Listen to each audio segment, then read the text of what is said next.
This episode of I've Had It is brought to you by Booking.com. Booking.YEAH. Every time I use Booking.com to find a place to stay in the U.S., I know they'll have exactly what I'm looking for. They have a huge variety of options from hotels to vacation rentals, and I'm always able to find something that fits my specific needs. I found that Booking.com has something for everyone.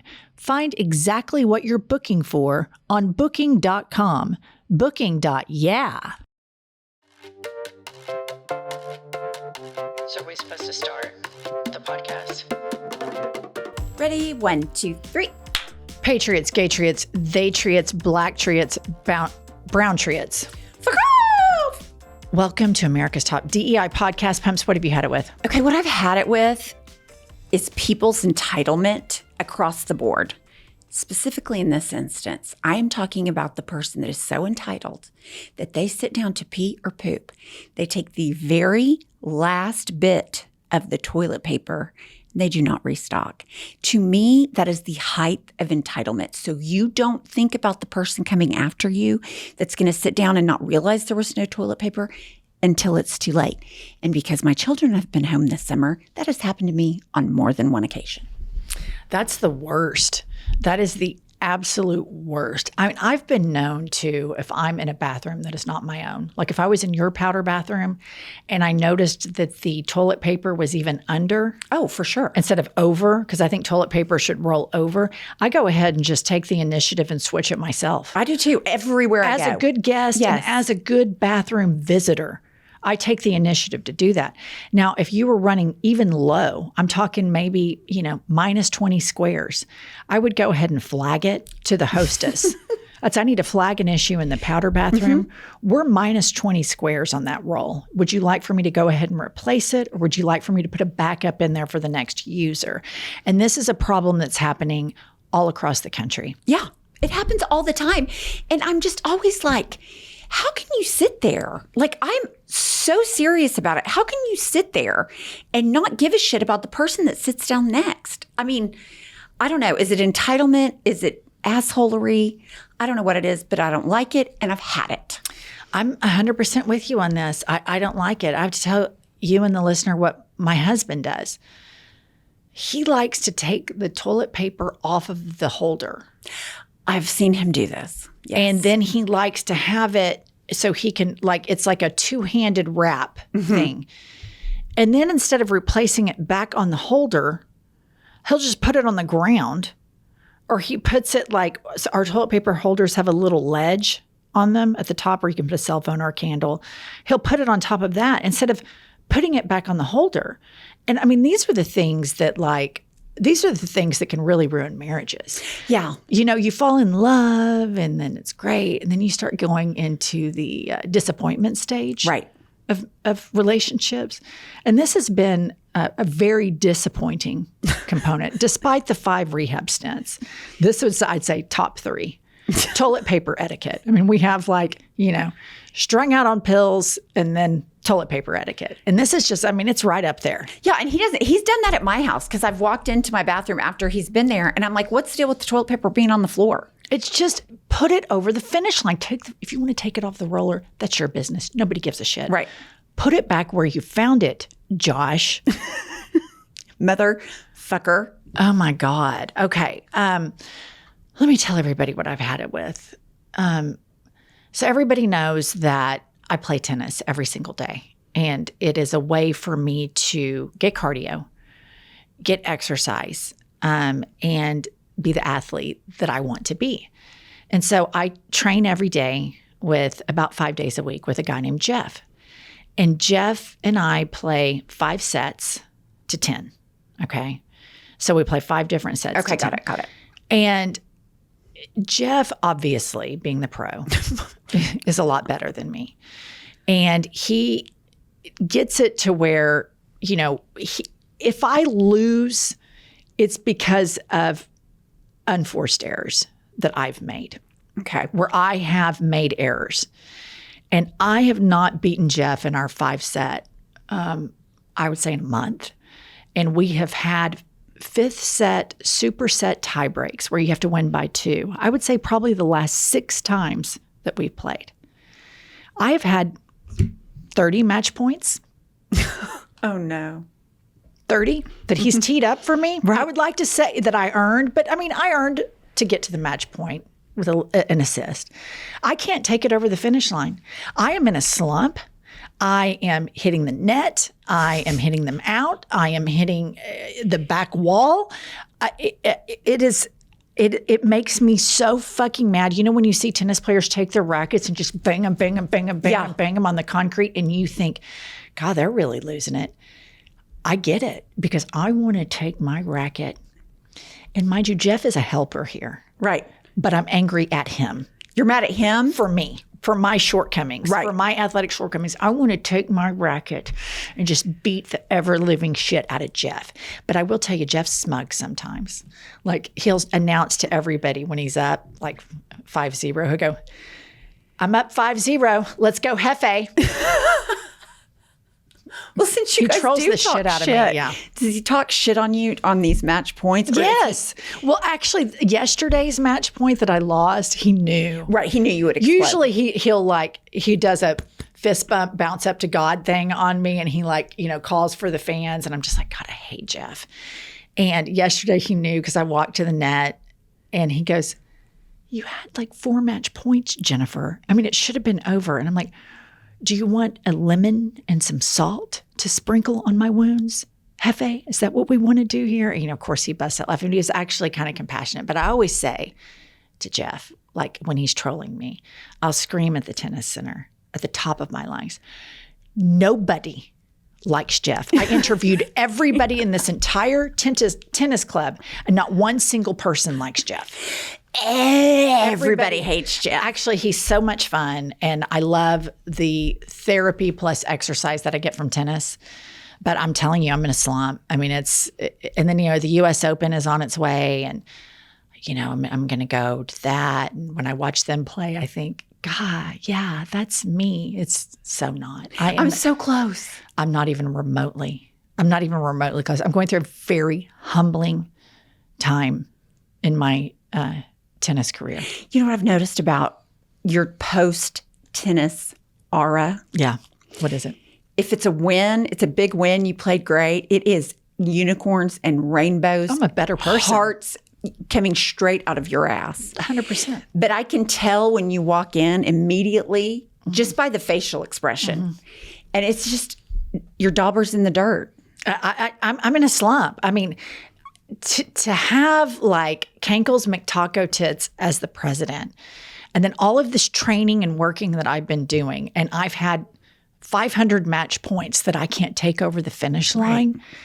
I'm blaming the aforementioned Cankles-in-Chief tits for fucking with my tennis, because we should be on here talking about petty grievances. Right. And instead we have to talk about this fat fascist fuck who's ruining everything for everybody, even his own supporters, unless like the 0.01%. Those are the only people. But even they have to go humiliate themselves in the Oval Office doing show and tell trophy presentations. Who's winning here?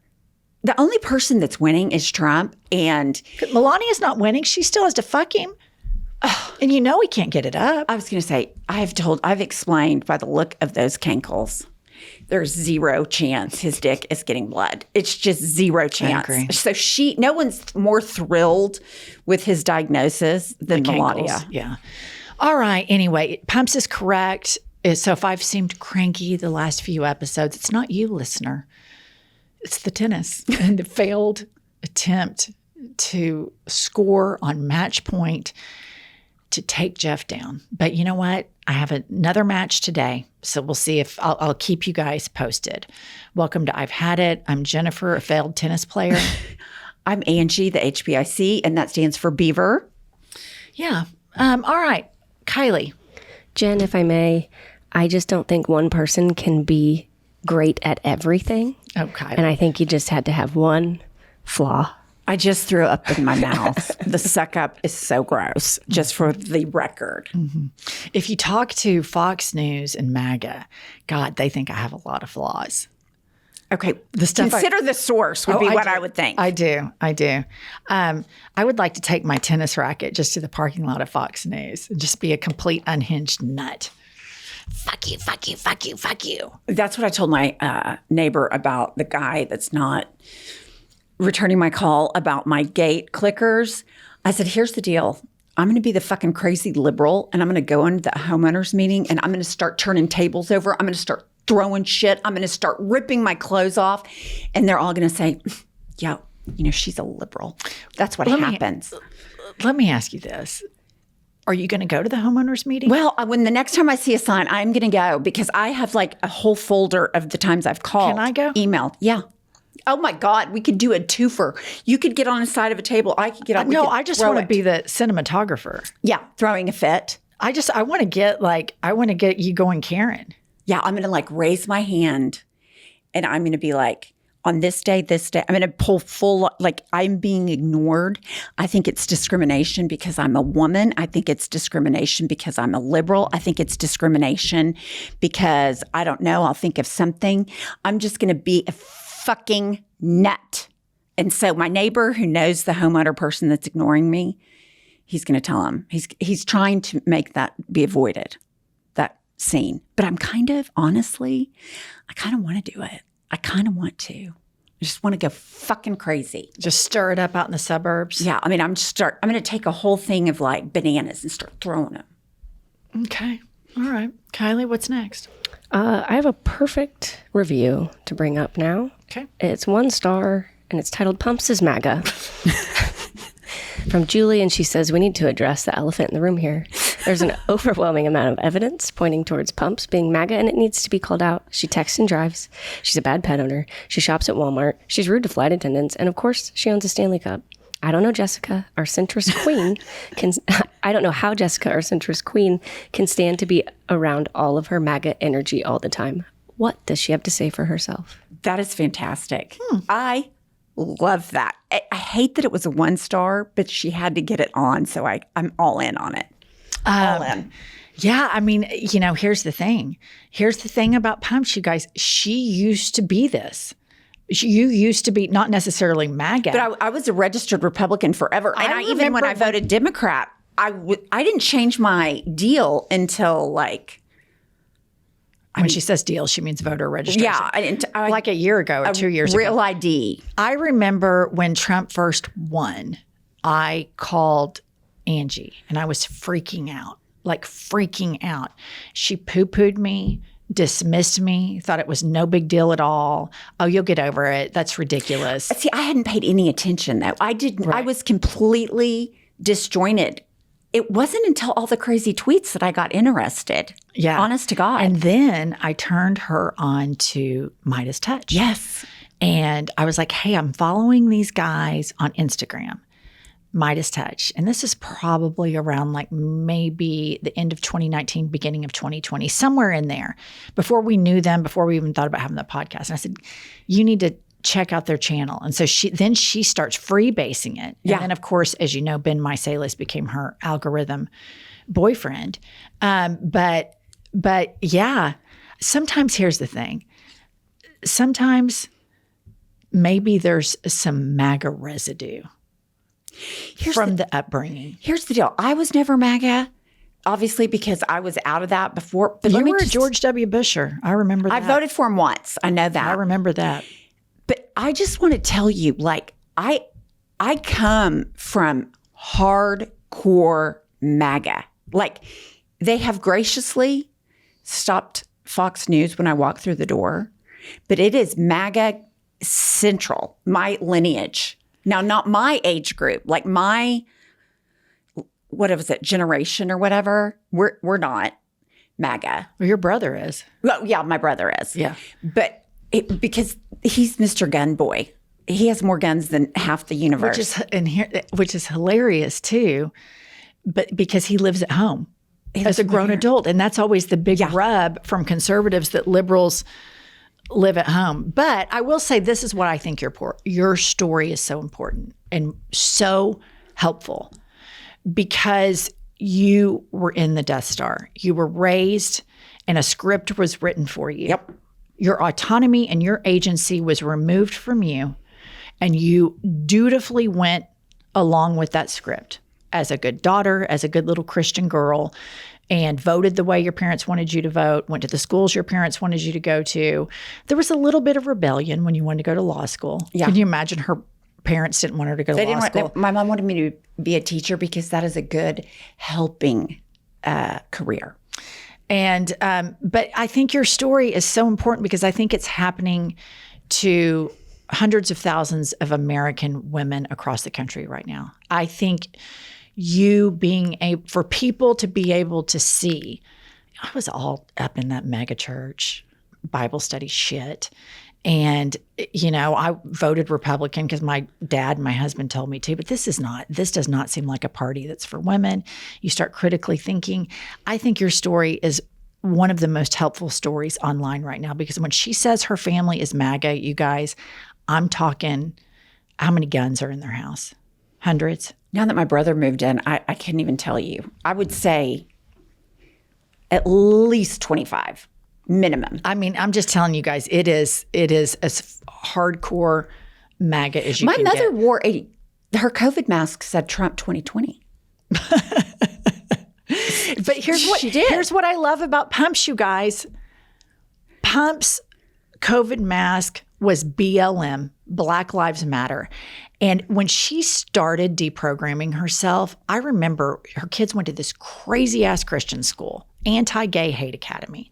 And they were in it when she realized, oh fuck, what have I done? And they already had their friends. But my son was playing her son in basketball.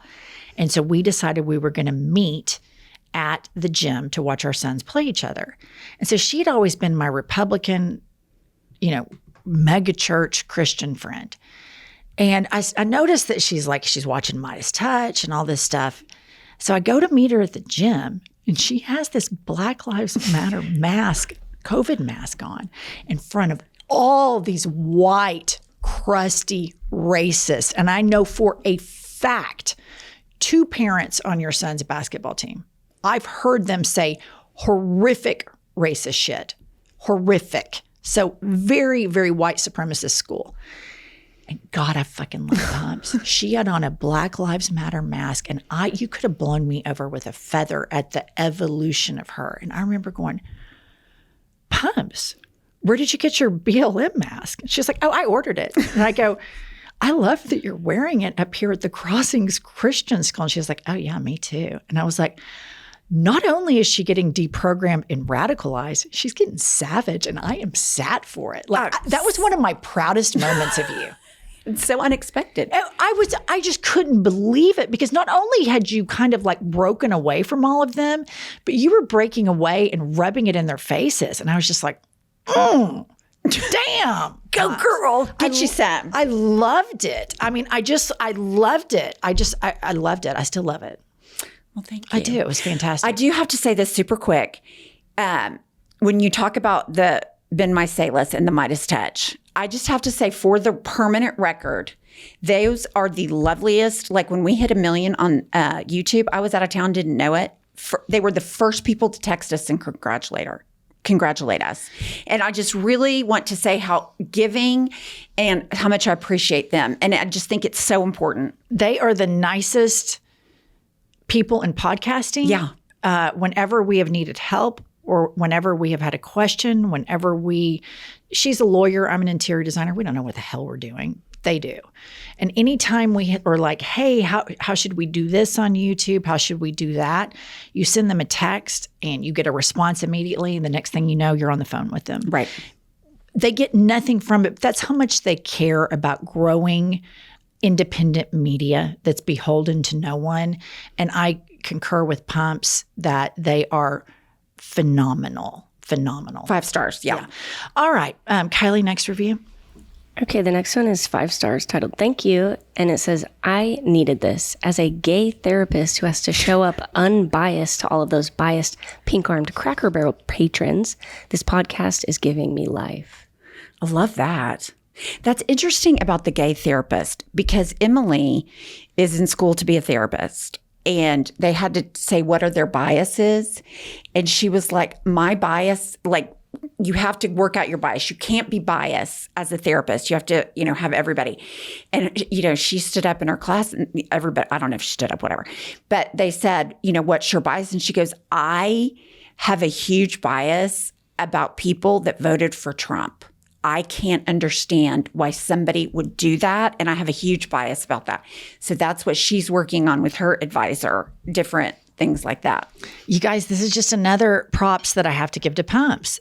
Knowing her for 25 years and the evolution of you politically and the trickle down to your children is so fabulous. It's so, because Emily is her daughter, and she is so compassionate towards LGBTQ plus people, towards minorities. She's incredibly empathetic. I think she's going to make an incredible therapist. But I mean, 6 years ago, y'all thought I was a crazy person. I remember both of you rolling your eyes at me in the house that you live in right now, because Emily looked at me and said, I mean, you can just look at a monkey and tell we didn't evolve from them. And I was like, I can actually look at them and tell we 100% evolved from them. Y'all both looked at me, rolled your eyes like the atheist, crazy, liberal Jennifer, rolled your eyes and stomped off. And I remember Dylan was with me, and we were my son, and we were both kind of like, what's up over there? What's up with them? So, I mean, the evolution into critical thinking and enlightenment, it's so fabulous, Pumps. It's just, you should get all the props in the world, because when you live in suburban Oklahoma City, it's very white, it's very Christian, it's very Republican. And if you're not that, people treat you with disdain. And the fact that you have found your own self and that you're writing your own script right now, and that your children and you are having conversations that aren't binary and black and white, and that are grayer and more reflective of the human experience. I love it for you. I love it for Emily, Sam, and Luke. I just love it. I do. It's beautiful. Well, thank you. It really is. It's really, really beautiful. I mean, I've been with her for so long that the evolution, you guys, I cannot overstate how dramatic it is. I cannot. She used to think people were 900. For real. Didn't you? I did. I did. Okay, I did. All right. Kylie, did you think people were 900? You were raised in a mega church. No, I don't even remember learning that or processing that, really. She was a better Bible study student than you were, Kylie. I think she 100%. I taught Bible study, bitch. Not just better. Okay, wait. When you say you taught Bible study, Well, is that I was like a at a leader. house? I was a leader So tell of a us. small group. Here's our book, Life is a Lazy Susan of Shit Sandwiches. Like, what would you say if you started the Bible study? Like, Kylie and I arrive at Bible study. Well, okay, as a shock to no one as I held this book up, it was all scripted. Like, they told you the talking points and all that stuff to say, and then they had questions. Like the church? No, it's like a whole other thing. But you did it at church, but the church was not part of the deal. It was a whole different thing. So they sent you a script. I mean, not like a script, but you had a workbook, like a workbook tear outs that they do. But so you got it every week, and you studied what the workbook said and answered the questions that the workbook pages had out of the Bible. So it wasn't like I was like reading, interpreting, and here's my point of view. It was like stick to the script kind of thing. Gotcha. I'm just going to say this objectively. Like, it's amazing the staying power that the Bible has had. It's really not even that great of a read. I remember my high school boyfriend, my first high school boyfriend, his mother was just worried sick that I wasn't saved. So she bought me this Precious Moments Bible. And I remember I started reading it at the beginning. My mother was horrified. Right. And I remember I got like a couple pages in, and I was like, this is snooze. I mean, this is as boring. So then I kind of like flipped to the middle. It's boring. The really juicy stuff is like the, Leviticus, where they're talking about stallions and releasing your seed and all of that. That's kind of juicy. There's some juicy stuff in there. A lot of fucked up sex in the Bible. Yeah, there's that guy. There's a guy in the Bible. I don't know his name. You might know. I probably don't. Okay, he's an old guy, and his daughters get him all liquored up. Yeah. And then his daughters rape him, to have a baby or something. I believe his daughters slip him a Mickey and rape him. That's in the Bible. Yeah, no, I remember reading that story. Maybe it was Abraham. I don't know. To be fair, I never looked at the Bible, not once, until I was grown and had kids and went to the Bible study. Like, I went to church. Okay, so let me get this. you hadn't read the Bible at all, and then you jumped to being a teacher of the Bible. No, I went as a student. What you did you have to do training to be a Bible study instructor? I don't think you did. I don't remember that. I know I had a special class I went to, but that was just in preparation for the next. When you live in the South, you hear women a lot of times that are acquaintances, and I'll bump into at like Target or somewhere, the grocery store, and I'll be like, "Hey, how are you? Oh, great! I just finished Bible study." And It's a thing. I always think like, God, what a boring way to spend an hour or two, going over Iron Age morality, where the first 4 of the 10 commandments are about God's ego. I just feel like we've advanced so far beyond that. Like, I'd much rather read Freud or some new study about, how the impacts of social media on our species. I just think there's such a better use of time. Yeah, no, I just remember my mom said, "I'm going to come over and watch Sam on Tuesday morning so you can go to Bible study." And I was like, okay, great. It was just. Okay. So she decided it for you? Yeah. That's a shock to no one. This episode of I've Had It is brought to you by Booking.com. Booking.YEAH. From vacation rentals to hotels across the U.S., Booking.com has the ideal summer stay for absolutely anyone, even those who might seem impossible to please. Whether you're booking for yourself, your partner, your picky teens, or your sleep light early rise mom, you can find exactly what you're booking for on Booking.com.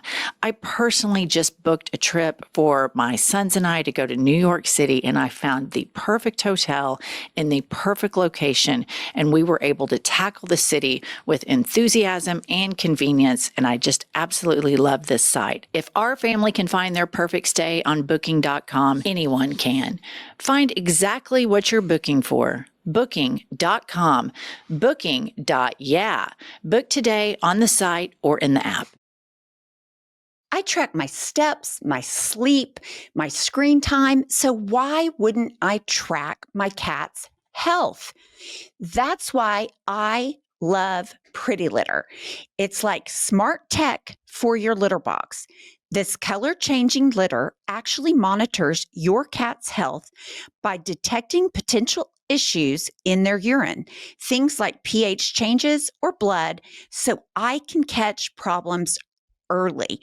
Pretty Litter ships free right to my door, so no heavy bags to carry and no last-minute pet store runs. Formulated with silica gel crystals that are safe for cats and people alike. I use this product, and so should you. It's so good for your cat and the smell of your home. Right now, save 20% on your first order and get a free cat toy at prettylitter.com/hadit. That's prettylitter.com/hadit to save 20% off your first order and get a free cat toy. prettylitter.com/hadit. Pretty Litter cannot detect every feline health issue or prevent or diagnose diseases. A diagnosis can only come from a licensed veterinarian. Terms and conditions apply. See site for details. This episode of I've Had It is brought to you by Progressive Insurance. Do you ever think about switching insurance companies to see if you could save some cash? Progressive makes it easy. Just drop in some details about yourself and see if you're eligible to save money when you bundle your home and auto policies. The process only takes minutes, and it could mean hundreds more in your pocket. Visit progressive.com after this episode to see if you could save. Progressive Casualty Insurance and Affiliates. Potential savings will vary. Not available in all states. Okay, let's move along. I have some alarming news. TikToker's severe diarrhea on United flight leads to hazmat cleanup and flight cancellation. TikToker Megan Reinerston, an actress and nanny, experienced extreme diarrhea and vomiting, which she attributed to an undercooked burger consumed in Portugal.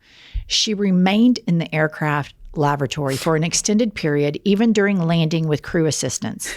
The severity of the situation necessitated a full hazmat team to clean the aircraft, resulting in the cancellation of the subsequent flight. Reinerston publicly apologized to passengers whose travel plans were disrupted, describing herself as a, quote, biohazard, patient zero in her TikTok videos. Okay, here's the thing on that. I would no more want my name out there with that. Like, I would want to fly that shit under the radar. I mean, ever since the Delta shitter, before I fly, I'm always thinking, am I going to be the Delta shitter? Like, it's like that. So now this is going to be in my head. I would have hid my face. I would have put my purse over my face and wrapped it around my neck so no one would know my face. So there's a part of me that gives her props for just saying, it was me. I'm sorry. It happened. My bad. I mean, I think she's probably of the generation where they live their lives kind of online. And I give her props too, that she just kind of like, she made it go viral. Yeah. And I read further in this article that United Airlines confirmed that it was true. She's not doing this to get clicks. Like, it genuinely happened. It was genuinely her. And then she laughed at herself. So I think that part of it is kind of refreshing. I mean, she can't help it that she had food poisoning. That's what I was going to say. Like, if you're in a situation like that, you can't help it. I mean, you're in there during landing. It must be bad. Okay. Next up, I want Kylie to play a Walmart worker quit her job over the store intercom. Play it. Fuck the managers, fuck this company, fuck this position, and fuck that big lazy bitch, Chris Price. I fucking quit. A Louisiana Walmart employee by the name of Beth McGrath decided to quit, and she did it over the loudspeaker. Attention Walmart shoppers and associates. My name is Beth from Electronics. I've been working at Walmart for almost 5 years, and I can say that everyone here is overworked and underpaid, and customers poorly every day. Whenever we have a problem with it, we're told that we're replaceable. I'm tired of the constant gaslighting. This company treats their elderly associates like shit. To Jared, our store manager, you're a pervert. I love her. I love her. That is like, she has had it. She has had it. Jared is a pervert. And at the same time, how she's advocating. Walmart sucks. Yeah. They treat their employees like shit, especially the elderly ones. Jared's a perv. And I have fucking had it. Fuck this place. I'm tired of y'all gaslighting me. I think this woman deserves a profile and courage. I'd hire her on the spot to work at I've Had It podcast. That is the energy that we need. She's woke AF, fighting for the marginalized, standing up to Walmart. I love this woman so much. I do too. Jared the pervert. I mean, I was all in before. What did you do? Kylie, what do you think about that while Pumps pulls herself together? I love her. My first job was at Walmart, and that place does fucking suck. Yeah, and here's the thing, listener, about Walmart is they pay their employees shit, total shit. And then their employees are on like food stamps or some sort of supplemental income. And then everybody browbeats them and they work at fucking Walmart. Yeah. And for 40 hours a week, Walmart won't pay them well, but we subsidize. Your taxpayer money subsidizes Walmart. Walmart is a welfare corporation because they don't pay their people enough, so they have to get food stamps, housing subsidies, something like that. Instead of Walmart, and like they're so rich, there's like, I don't know, 4 or 5 heirs that like when they do the list of the richest Americans, they all have their own separate line like in the top 20. Right. So if you put them all together as one big family, they're like the richest, but there's so many heirs to it that they're individually that rich and they don't pay people well and they're hiring pervy Jared. You had to see, I had just got. I know, I couldn't help it, Pumps. Jared, that pervert. He's a pervert. She's had it. That's going to be me at the homeowners. and he's a MAGA. And the guy that controls the gate clickers is a pervert MAGA. Cankles-in-Chief tits. And I'm going to stand up right next to you and go, yeah. Get him. All right, Kylie, do we have callers? We do have callers. Okay. Up first, I'm going to play one from Fran. I don't want to give her any more attention than she's already getting, but I've had it with Kim Davis. Okay, who does this bitch think she is to try to cancel out gay marriage? And she's been married 4 times to 3 different men. How the fuck do you marry the same man twice? Number one, that's dumb in itself. Why didn't it work out the first time? And why did you marry him again? That's just stupid. And also, growing up in Kentucky in the Bible Belt, I don't want to hear shit about the sanctity of marriage from these hypocritical ass fake Christians, because I know y'all are out here whoring around on your husbands and wives, because I've seen it. I know people who have done it, and I don't care to spill names if they slide in my DMs. But anyway, I also, I know they're mad because these openly out and proud gays are openly out and proud, while these fake ass hypocrites are hiding out in their closet watching gay porn behind their wives' backs. So, who does she think she is? Fuck you, Kim Davis. I love this woman. That was perfect. It was. I couldn't have said it any better myself. No. And the biggest message of this, listener, is as loud and as obnoxious as MAGA is, this caller from Kentucky pumps me and every single one of you out there listening. We all know there are way more of us that are not judgmental, not total hypocrites, don't give a fuck. You marry who you want to. Right. But we all know the Kim Davises of the world. Always. And here's the thing. She looks like, my mom always called them bunheads. That's too kind. Mom called them, my mother called Pentecostals bunheads that wore the skirt that went below the knee, and then they had the long hair that they could never cut that they kind of pulled back. Yeah. She has that bunhead affect. For sure. And so I'm wondering about, is there a reach around or some way to skirt? I would think that that's a pretty rigorous religion that divorce and stuff would be frowned upon. See, that was my first question when I saw her picture after so Kim has had 4 husbands and I haven't been laid in 750,000 days. That's not good on me. But I mean, I was just like, she's Pentecostal. How does she have 4 divorces or 3 divorces, 4 husbands? She had kids. She had a baby by husband number 3 maybe, while she was married to husband number 1. This woman she is not scared to fuck around with these men. And think about how tragic this will be if her case makes it to the Supreme Court. And the Supreme Court, those 6 justices are so depraved. Oh, Alito will beat off to it. He'll be like, oh my God, getting rid of gay marriage. Woo! That they will deny so many people their rights to equality and to marriage for that woman, that just walking bunhead hypocrite. It's just so fucked up. And the fact that so many on the Supreme Court were minority appointments. Right. Meaning the Bush didn't win the popular vote, and he appointed, I think, Alito. Trump 1.0 didn't win the popular vote, and he appointed, 2 or 3 of those people. And it's just, and they make these decisions that have such great impact on human rights and equality. It's really, really daunting. It's really sad. All for that, just like the caller said, that hypocritical, and everybody knows all these loud megachurch people are so full of shit and they're such hypocrites. And if their own personal lives aren't as deranged as Kim Davis's, their fellow church members, they know that their fellow church members are just as deranged, and they look the other way. And and they're like, well, they ask God for forgiveness, and so it's fine now. So I'm gonna forgive too. Yep. Come to Angie's Bible study. We'll talk about it there. With all the 900-year-old attendees. And Jared is a perv. Jared's coming. He's 750. Okay, up next we've got Kathy. Hi, Jen. Hi, HBIC. Hi. What's your name this week? Katie, and your bitch, Seth.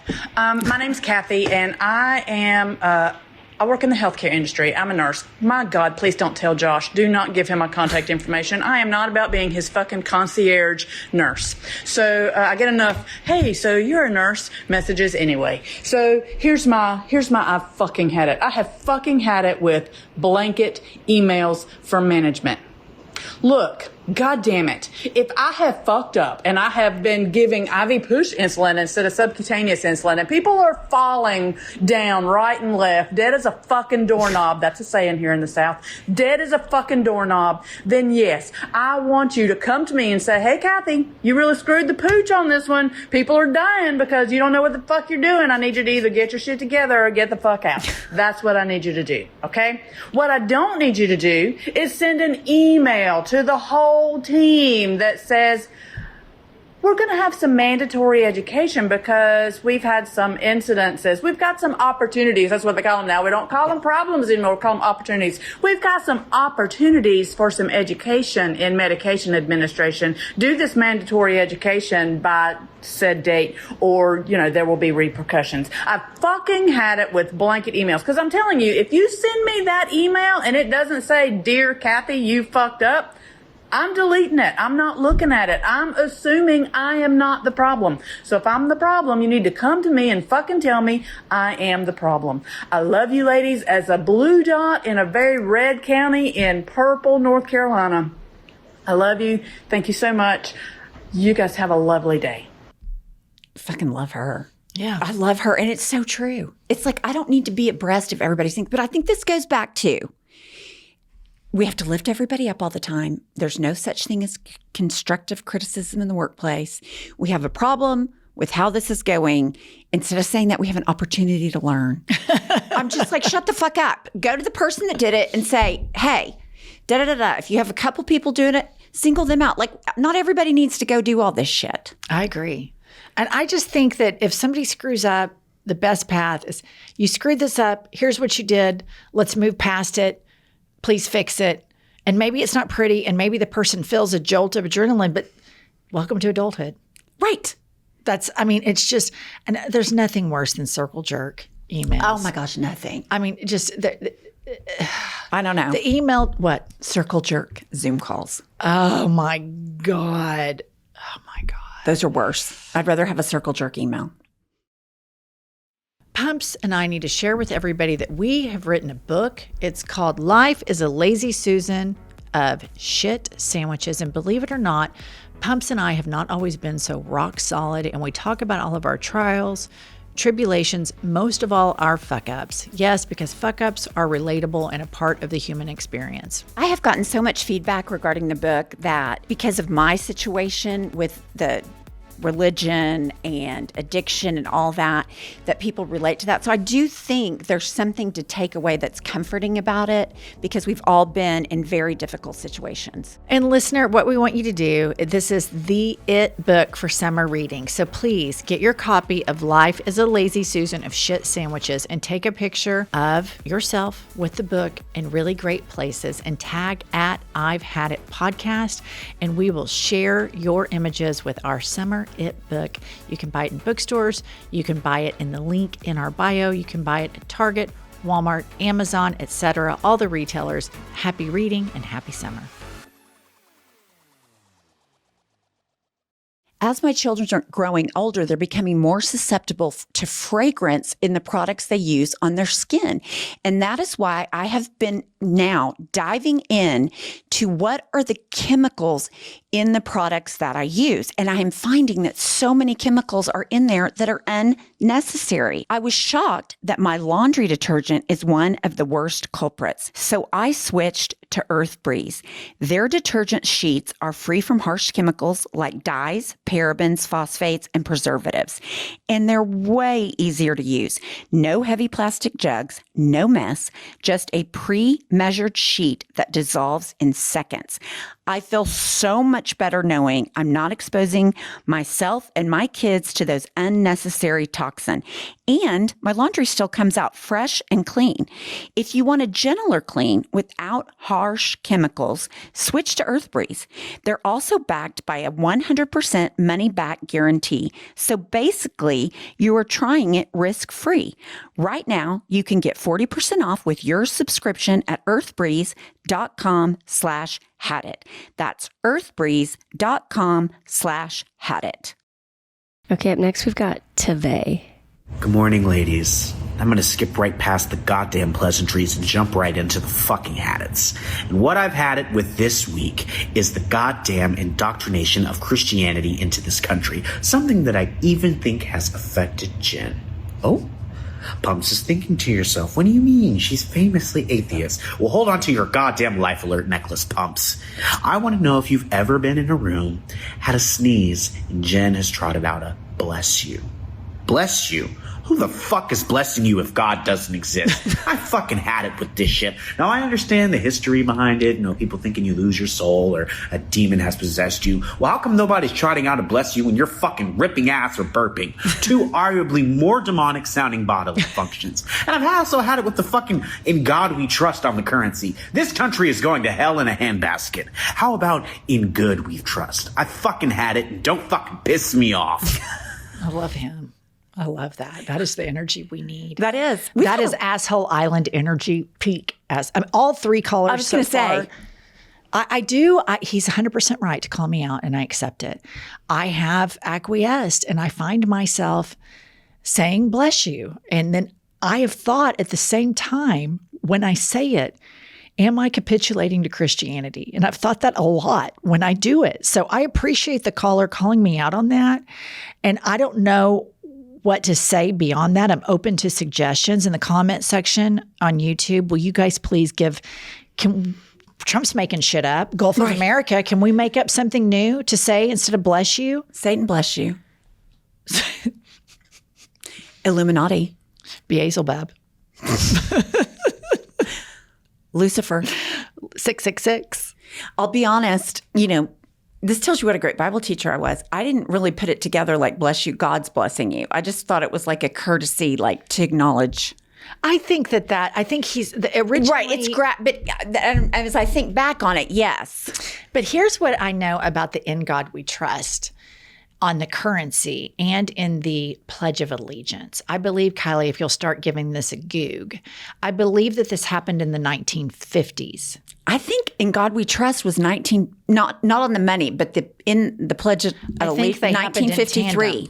Yeah. And so the country there in the 1950s, there was a push to make it more non-secular in the 1950s. And then we all know, what starts happening then. Then when you get to Reagan, that's when shit really starts hitting the fan. I mean, if we were to, I've seen these memes online, pinpoint the very beginning starting point of when we found ourselves in this shit. And a lot of people put up a picture of Ronald Reagan. Really? Yeah, because he really championed for unregulated capitalism, and he really browbeat poverty and really browbeat poor people. And he turned his back on the gay community, all in the name of Jesus. And he did that Christian, conservatism where it's like, I'm with Jesus, but I also am about making everybody a rich motherfucker and fuck those poor people. But he was handsome and an actor, and he did it with a smile. And he was, like Republicans, when they hear Reagan, they just like literally orgasm on the spot. It's like, oh, Reagan. But when you really look at him objectively and the damage he did to this country, it's brutal. It's brutal. Yeah, I always blame him for the war on poverty, like the demonizing people that are poor. Mm-hmm. And trickle-down economics not working. Yeah, trickle-down economics, that's a total racket. Kylie, did you hit the goog? I did. It In God We Trust first appeared on a silver dollar certificate in 1935, and then it was passed in law to be included on currency in 1955. What about the Pledge of Allegiance? Pledge of Allegiance. I'm pulling for 53. First version was written in 1885, and then official recognition by Congress in 1942. God damn it. Something happened in 53. I'm going to find it. Well, I mean, do you have any memory of it? Fuck you. And the horse she rode in on. She's so ugly. Now that you're 51 and I'm 55, we're both in our 50s. Yeah, we're in it. Yeah. We're in it, Mima. You and me. All right. Next. Okay, up next we've got Carrie. Jennifer, Angie, Kylie, I love you all so much. I've had it, and I mean really, really had it, with giant bows on the bald heads of newborn baby girls. Here we go. I mean, it looks fucking ridiculous. And what's really sad is I think it must be rooted in some desperate need to signal that your baby is a girl. Is it really your biggest fear that some stranger might mistake your girl for a boy? It's so stupid. The equivalent would be sticking false mustaches on baby boys. That's how ridiculous it is. It feels like there's this desperate need to feminize girls before they can even hold their own heads up. And it's not cute. It's borderline child abuse. I find even my most feminist friends posting pictures of their babies with these gigantic bows, and my act of rebellion is to not like those images. It's a pathological need to declare your baby's gender. It's 2025. Get over it. I've fucking had it. Okay, what I'm interested in about this is I think she's Irish. I was going to say right? Irish. That sounded Irish. And that is this going on in Ireland? Are they putting big bows on babies' heads in Ireland? Because I think it had to have started here. All bad ideas. Texas in particular, Right. I think, probably. Yeah. And then it pains me that this is escalated over to there. And I 100% agree with her on this. There is a part of the whole patriarchal culture, and Pumps and I grew up around this. Pumps grew up in this. There is this need to project this princess syndrome on girls. You are helpless if you play, oh my God, I didn't realize it. If you play dumb, you get extra praise. Oh my God, how cute was that? She didn't get that. And put the bow on and really keep reminding that you are a girl. And in all of that stuff, there is a subconscious message that you are weaker and inferior, in my opinion.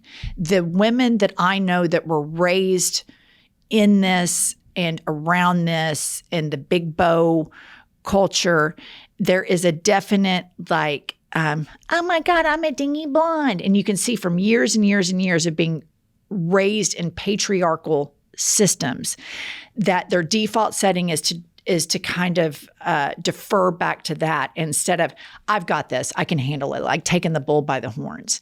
And it's a real regional thing here, I think. I see it a lot with girls and grown women now that were raised in these systems, and then you see them putting the bows on their girls. And I think it's deeper than just the bow. I agree with the caller on this. I've always thought it was really weird. Yeah, you've hated the bow, always, from jump. I never did the round bow. Probably because I was too disorganized. I probably would have if I would have thought I could handle it. But I did try to get Emily's bow in, and she hated it. And you egged her on from jump.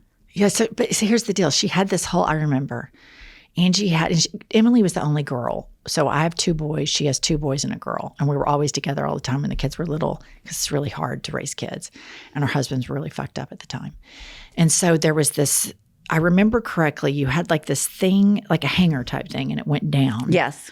And you had all different colors of bows on it. And it like either hung on the door or on the wall somewhere. I think it was on the door handle, yeah. I remember the door handle. And so she would get Emily and get her hair all done up, and she would put the bow in it. And she'd put it like right here on top. Yeah, she had bad bangs. And she would pull it out and throw it at Angie. And I would say to Angie, she is going to be surrounded by gay men. And Angie at the time, good Christian girl, teaching Bible study, goes, oh, no, she won't. She will not. How could you say that? And I'm like, spot it, got it. I know 100% that your daughter is going to have multiple gay men as her best friends. Right. And you should, embrace it. Well, and she was offended. And then 10 years later, Emily starts the dance competitions. Pumps calls me and she goes, you're right. Emily loves gay men. Gay men love her. I'm eating crow. You 100% called it when she was 2 years old. she is knee deep into gay culture. Yeah. The first thing she did when she started a new school is she's like, well, my first priority is to infiltrate the gays. She was like, I know if I find gay friends, I'm good. In college. In grad school. All right. I think that's all we have for today. Pumps, you have anything else to share? I just would share that. I think that was upper echelon calls. That had so much fun today. That was really fun. It's always my favorite. These were great. I concur. All right. Please, link in bio, pinned to the link, buy our book, Life as a Lazy Susan of Shit Sandwiches. For those of you listeners that are like transitioning from the way your parents wanted you to be and the way your hometown wanted you to be, and you see all this stuff with Trump and you think, this is screwed up. I'm not for this. My parents are. All of my friends, from my hometown are. Read the book, because I'm telling you, I personally believe that Pump's story is helpful. And I think there's a lot of Americans going through that right now that were raised and told you have to be a certain way. And then you see this depravity and you see the rights being taken away from people and you see the dehumanization and you're questioning the very foundations of everything that you were taught. Pumps has answers, and Life is a Lazy Susan of Shit Sandwiches. Well, she has the journey for sure. I don't know answers, but working on it. I think sometimes answers are knowing you're not alone. Right. Relatability. I do. Yeah, I agree with that. I do. 100%. I remember when Josh was, in his addiction and knowing that other people were going through it and they started to explain something that I was feeling and it was verbatim exactly the way I was feeling. I was like, oh, okay, there was a comfort to that. Huge comfort. No, I completely agree with that. And we will see you next Tuesday and Thursday.